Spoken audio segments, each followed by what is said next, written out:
सो ladies mode इतना मुश्किल नहीं है, जैसे आपने मीडियन किया था उसी ई से थोड़ा सा फॉर्मूला फ़र्क है, लेकिन इतनी ज़्यादा कॉम्प्लिकेटेड नहीं है ये, क्योंकि आप मीडियन ऑलरेडी कर चुके हैं। तो इसका सिर्फ फार्मूला है जो थोड़ा सा देखने में थोड़ा आपको लग रहा होगा कि ये बहुत बड़ी चीज़ आ गई है, लेकिन ऐसा कुछ नहीं है।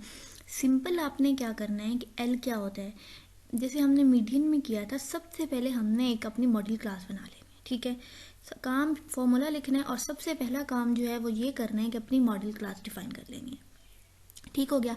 मॉडल क्लास कैसे आती है, मॉडल क्लास उसी तरीके से आती है जैसे हमने पहले निकाली थी मीडियन में। ठीक हो गया। सबसे पहला काम आपने ये करना है कि आपने मॉडल क्लास अपनी बना लेनी है। जब आपको पता चल जाएगा कि ये मेरी मॉडल क्लास है, तो आपने सारा सवाल उसी मॉडल क्लास के आगे पीछे करना है। ठीक हो गया। अब एल क्या होता है, lower class boundary of the model class. ठीक हो गया। एफ एम क्या होता है, frequency of the model class. हमने कम्युलेटिव फ्रीक्वेंसी यूज़ नहीं करनी इसमें, जैसे कि हम मीडियन के केस में करते थे ना। ठीक है, कि कोई कोई अब जो हमारी जगह थी वहाँ हमारी कम्युलेटिव फ्रीक्वेंसी यूज़ होती थी, इसमें ऐसा नहीं होने वाला। Frequency of the model, F M क्या है, frequency of the model class. F one क्या है, जो हमने मॉडल क्लास ली है ना, उसकी जो उसके ऊपर वाली क्लास है, मतलब the class preceding the model class, उसकी हमने फ्रीक्वेंसी लेनी है। तो I am telling you again कि फ्रीक्वेंसी लेनी है, नॉट द कम्युलेटिव फ्रीक्वेंसी। ठीक है, ये मिस्टेक नहीं करनी है। ठीक है, अब F2 क्या होता है, जो आपकी मॉडल क्लास है उसकी जो नीचे वाली क्लास है उसकी फ्रीक्वेंसी लेनी है। अगेन फ्रीक्वेंसी लेनी है, नॉट द कम्युलेटिव फ्रीक्वेंसी। तो बहुत सिंपल। अब क्या हुआ कि आप मॉडल क्लास की फ्रीक्वेंसी ले ली, F1 से जो मॉडल क्लास है उसके ऊपर वाली क्लास की फ्रीक्वेंसी ले ली, और F2 में मॉडल क्लास की जो नीचे वाली क्लास है उसकी फ्रीक्वेंसी ले ली, और H क्या होता है, width of the model class. ठीक हो गया।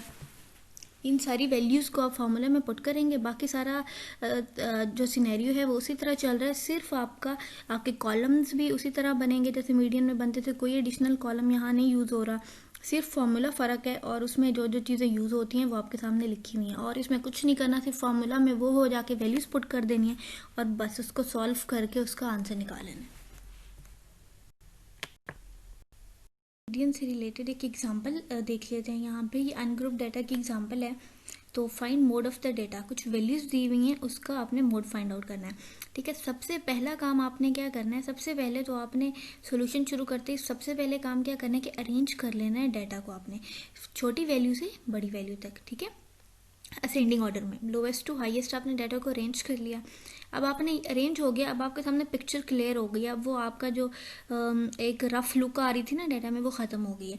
अब आपका डाटा अरेंज बहुत नीट आपके सामने पड़ा हुआ है। अब आपने सिंपल काम क्या करना है, आपने ये देखना है कि ऐसी कौन सा वैल्यू है जो मोस्ट ऑफ द टाइम अकर कर रही है। अब इसको डाटा को देखें तो जो 1 है वो आप देखो 1 2 3 4 5 6 टाइम्स अकर कर रहा है। ठीक है, मोस्ट ऑफ द टाइम इस डाटा में मुझे तो 1 नज़र आ रहा है कि 1 अकर कर रहा है, तो सिंपल हमारा जो मोड है वो 1 आ जाएगा। ठीक है, और इसमें कुछ कोई अनग्रुप डाटा के लिए कॉम्प्लिकेशन है। सबसे पहला काम क्या करो, डाटा को अरेंज करो, पिक्चर डाटा की क्लियर हो जाएगी, बड़ा नीट एंड क्लीन होके डाटा आपके सामने आ जाएगा। अब उसमें से आपने ये देख लेना है कि कौन सी वैल्यू ज़्यादा बार आ रही है, बस वो आपका मोड हो गया।